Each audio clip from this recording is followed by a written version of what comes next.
All right, guys, we're on Deuteronomy 30. And it shall come to pass when all these things are come upon thee, the blessing and the curse which I have set before thee, and thou shalt call them to mind among all the nations whither the Lord thy God hath driven thee, and shalt return unto the Lord thy God, and shalt obey his voice according to all that I command thee this day, thou and thy children with all thy heart and with all thy soul. That then the Lord thy God will turn thy captivity and have compassion upon thee, and will return and gather thee from all the nations whither the Lord thy God hath scattered thee. If any of thine be driven out unto the utmost parts of heaven, from thence will the Lord thy God gather thee, and from thence will he fetch thee, and the Lord thy God will bring thee into the land which thy fathers possessed, and thou shalt possess it. And he will do thee good and multiply thee above thy fathers. And the Lord thy God will circumcise thy heart and the heart of thy seed to love the Lord thy God with all thy heart and with all thy soul, that thou mayest live. And the Lord thy God will put all these curves upon thy enemies, or will put all these curses upon thy enemies. So it went from like, come back and obey me and I'll forgive you, or at least I'll forgive your family, your generation, because like,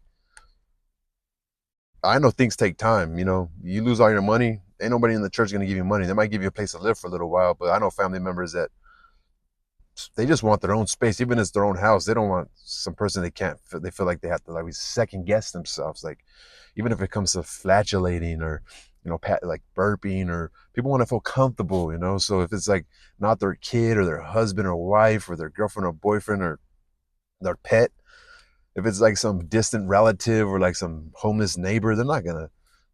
I mean, they'll probably rather have some like homeless guy that doesn't know anything about them, doesn't even know where they come from, can't judge them at all. Because like, who the fuck is this person? And plus, they feel like they're subjugating them. They're have power over them. But so it went from.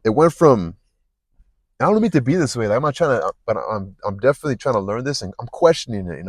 It doesn't. It's like went from like, oh, we'll forgive you, right?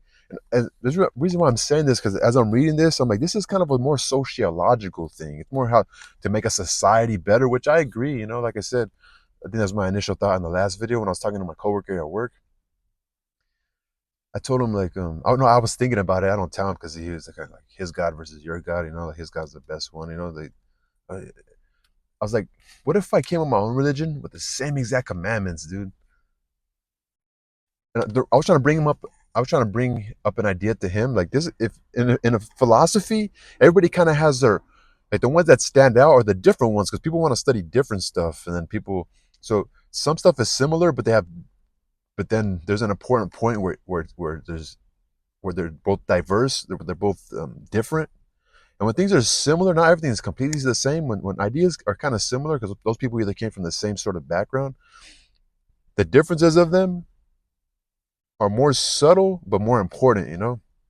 So imagine if I came up with a religion. What I'm saying, the Christian, this Ten Commandments, it's a very simple way to prolong your life. To live simple, like, don't be nosy. It should also say like, don't get in people's business, because sometimes we don't want you to, right? It should have said that.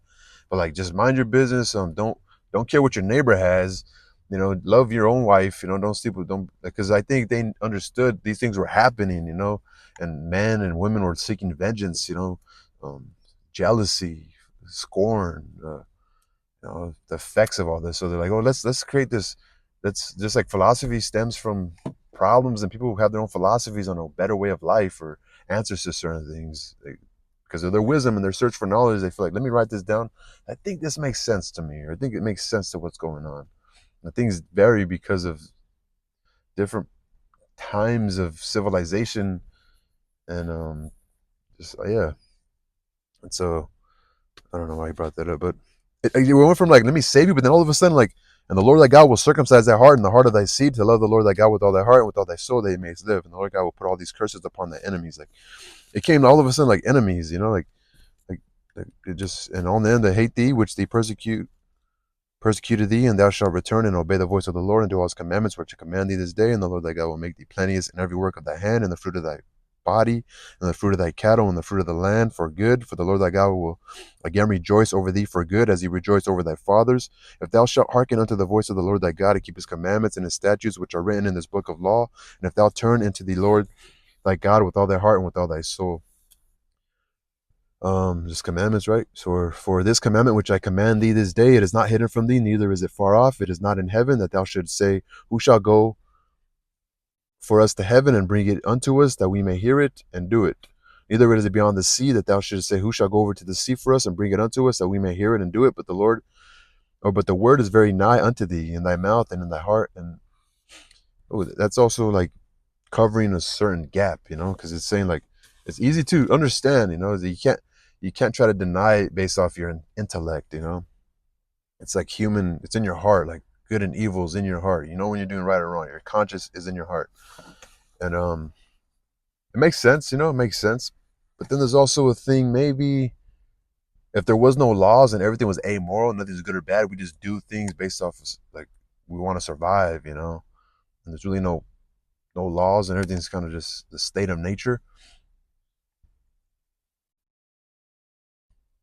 It's having to continue to be civil around people what drives people to anxiety. People who have to go to work and see some people that they rubbed, they still don't they just have a certain fight or flight feeling around people. They don't like them. They probably, I don't know. There's like a feeling of like having to be on guard around somebody, which causes anxiety. Whether it's all in the social structure, the social dynamic, the social factors. That's what causes all this. Because we have these laws, we have to be civil, or we have to get along. We have to be able to make money.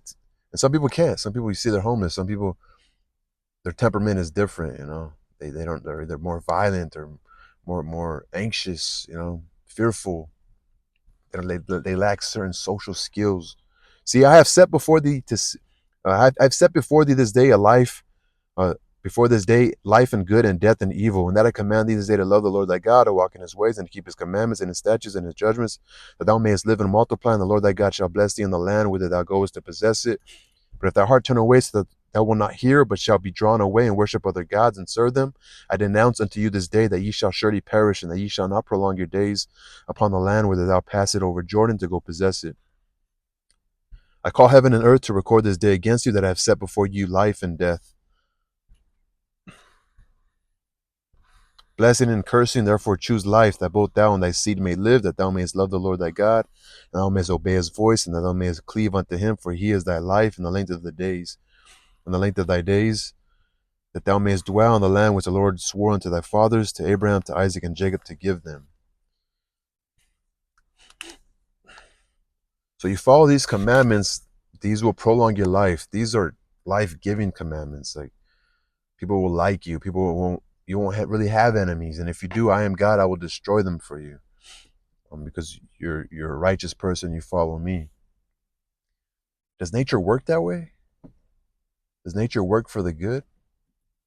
As long as there's no other accidental things that happen, unfortunate events, unpredictable events.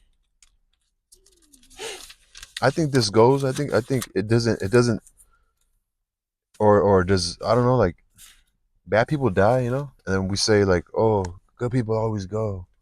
It's kind of true though, but they still go through fucked up shit on earth, like carnal things, like physical things, or it's an accident, but then for like, you weigh it for the long run, the long run aggregate supply of paradise, like God will take them, but then he'll like, does anybody ever really know like whether, no one really knows, but you can ask somebody who'd survived like a similar accident where they should have died, like, and was there pain? Yeah, there still was pain. I had to recover. It was fucking painful.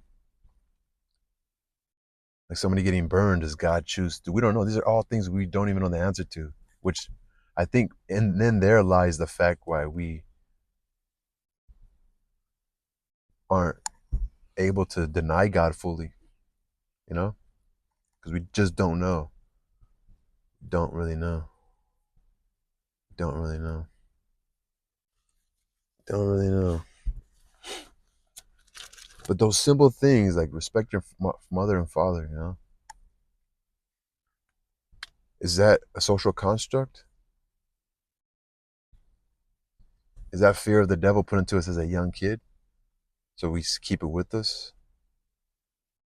It's so hard to understand, man.